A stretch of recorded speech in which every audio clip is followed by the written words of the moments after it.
Y'all, episode 3 dropped. This is the Cliff Notes. Let's get into it. This was a good one. Strixhaven is in shambles. Kirill, Abigail, and Sandar are looking for Lewin and Tam after they received that bat signal in the group chat that said code Una. Johnny busts up the party and becomes the chaperone again, and the crew is kind of bebopping around in these tourist t-shirts of Titan's Grave like a cursed 90s vacation movie. They're going along on this little quest, and then all of a sudden they get ambushed by none other than Chandra Nalaar. Yeah.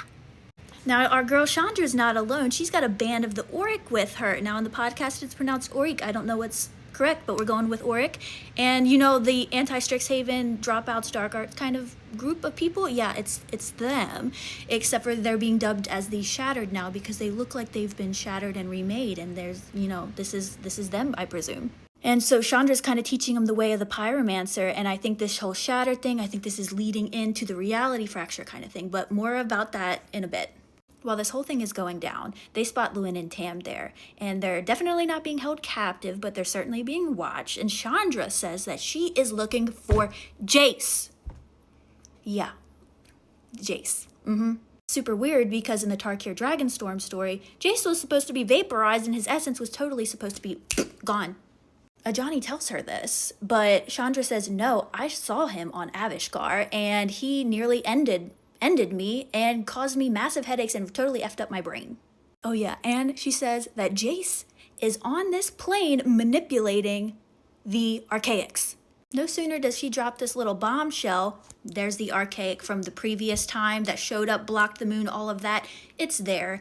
And that's when they notice that in its palm is Oracle Jadzi.